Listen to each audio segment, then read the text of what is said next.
Hi, I'm Thomas. Welcome to the Parachute Advice Podcast.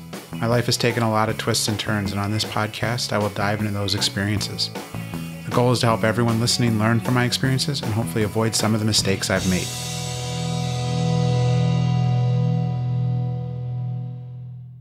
Welcome to today's episode of the Parachute Advice Podcast. I'm your host, Thomas. So far, we've talked about lean proteins, starches, fruits, and vegetables. Today, I thought we'd get into what I like to call support items. First off, let's talk about fats. Olive oil and olive oil cooking spray. As with any fat, remember to use this sparingly and measure it at all times. I still don't eyeball fats because it's too easy to go from 100 to 300 calories with a little extra pour. Same goes for cooking spray. Spray enough and this will add up quick, even if the can says 0 calories. Spray enough and you will have calories. Remember when we talked earlier about the fact that it's based on portion size and they're allowed to say 0 calories even if there's 3 or 4 calories per portion? That's what's going on here. Bulk oil, I will actually transfer at home into small squirt bottles with very fine tips, so it's much harder to, quote, over pour it. Another oil I like is my personal homemade hot chili oil. I love this as a seasoning for spice and stir fries or even on soup or vegetables. But at the end of the day, this is still a fat and I need to account for it, and so should you if you use a product like this. This is a product that you don't have to make yourself. You can also often find it in the Asian section of your regular grocery store. I can't believe it's not butter, both regular and the low-calorie version. This is a great way to get butter flavor without adding a ton of calories. I'll warn you, it's a highly processed product and has extra water emulsified in to lower the calories so it doesn't let vegetables or potatoes brown well.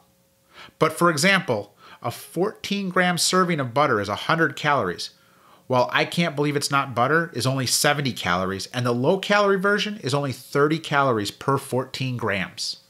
I also use the spray version of I can't believe it's butter to enhance flavor on my popcorn that I make in my air popper. Or I'll spread a little on toast for a great grilled cheese sandwich. I'll tell you, early on I tried using a non-stick pan with no oil to make grilled cheese, and they just weren't good. Nothing compares to having a little bit of butter flavor on your grilled cheese sandwich. Bacon fat from cooking the bacon we mentioned in the earlier episode. I will save this bacon fat and use it to enhance items like potatoes or vegetables.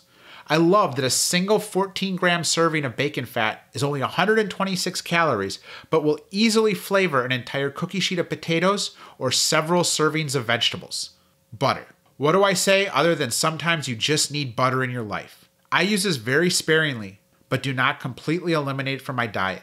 For example, I will do a low-calorie protein like shrimp with a tablespoon or 2 of butter, a ton of fresh chopped garlic. Toss that with some vegetables and you have a scampi stir fry. For example, 200 grams of shrimp, 2 tablespoons of butter, and a bag of vegetable melody will get you a 500-calorie dinner. Add a cup of rice and you're at 700 calories and you have a great meal that will satisfy your craving for garlic and fat. All right, condiments. Mustard is something I use all the time. It's my go-to for sandwiches and always has been. I also use it to dip chicken sausages in when eating them grilled or roasted. I also will use it to marinate meat from time to time or to flavor sauces. A trick I've started to use is when you get to that point where it's too hard to get more out of the bottle, I'll simply add water, shake it up, and then store it in my fridge until I need it for a sauce or marinade. Just the other night, I made shrimp with chopped green tomatoes I needed to use up from my garden before they froze, bell pepper, and onions, cooked in a sauce of mustard, a cup of chicken broth, and some cornstarch to thicken. I served this over savory steel-cut oats. Yes, you heard me right. I made steel-cut oatmeal, but savory with salt and pepper for dinner. Soy sauce, hoisin sauce, oyster sauce, fish sauce, and sriracha are all my go-to items for stir fries, along with Chinese black vinegar. Chinese black vinegar is very similar to balsamic vinegar. Take a tablespoon of each of those ingredients, toss them together, and pour them into a stir fry to make a great sauce.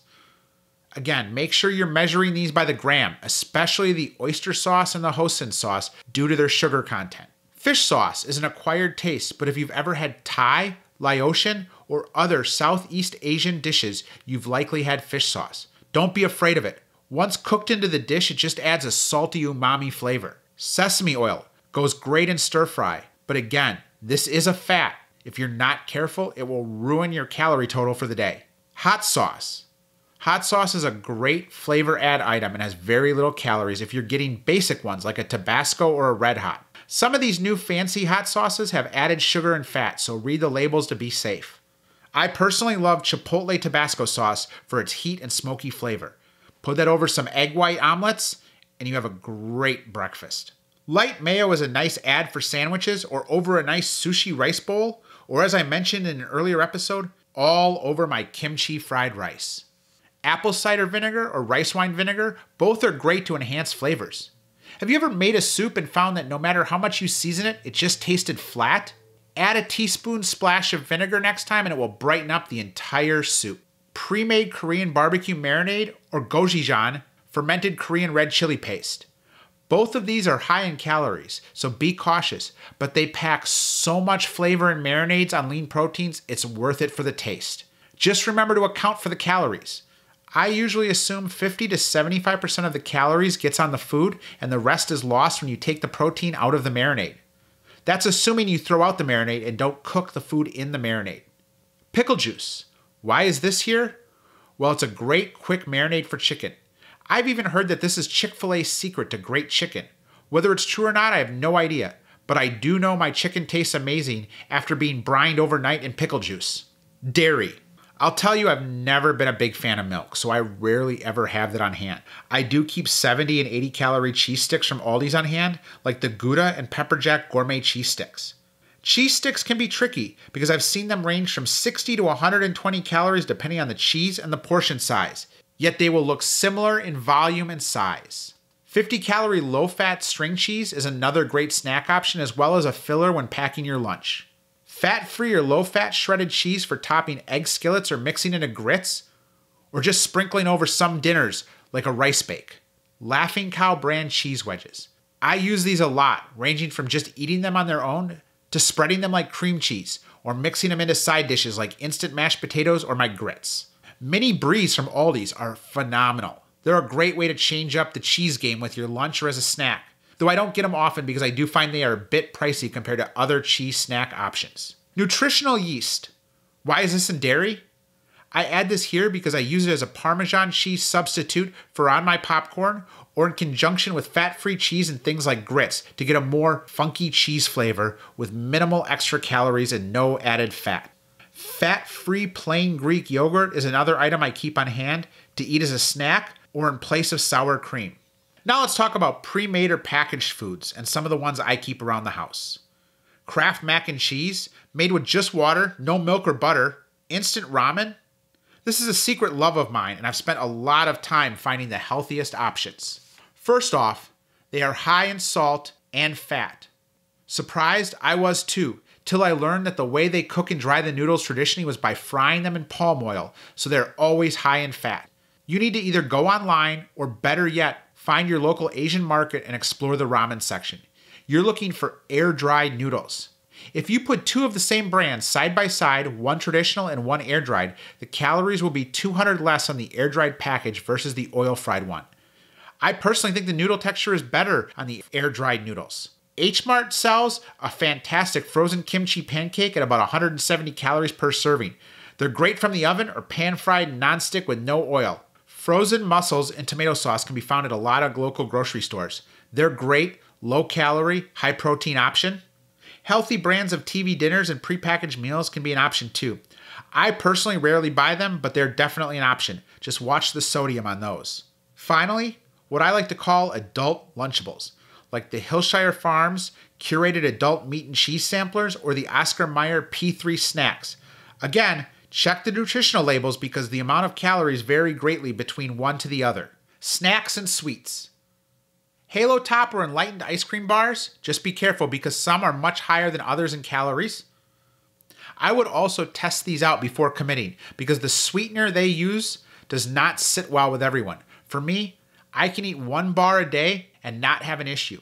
If I have more than one bar or say sit down to a pint of Halo Top, I will be sick all night from the sweetener they use.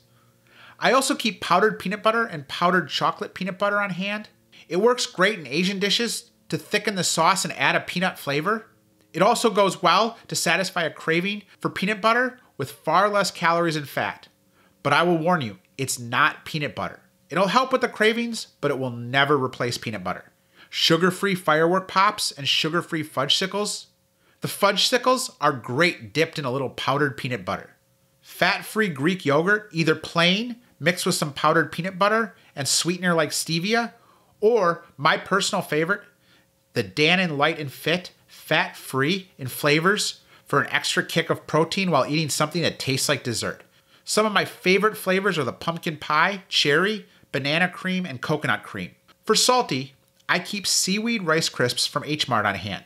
They have a great barbecue flavor, and a package is only 80 calories. Pretzels are great, but I struggle with the big bag and making sure to portion them out. Let's be honest, we've all been there, where we eat a serving of pretzels or chips, deciding if we want those pretzels or chips. This is why I prefer pre-portioned items in small grab-and-go bags.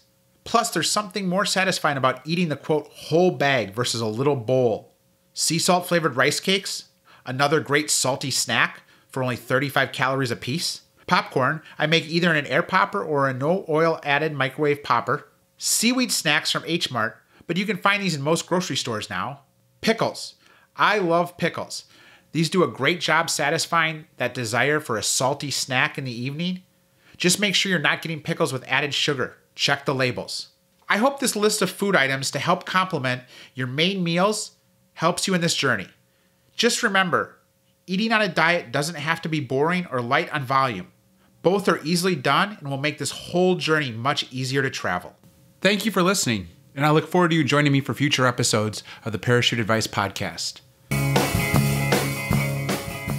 You can contact me at parachuteadvicepodcast@gmail.com. That's all one word, parachuteadvicepodcast@gmail.com. You can also follow me on Instagram at Parachute Advice. Thank you for listening, and please like and subscribe wherever you get your podcasts.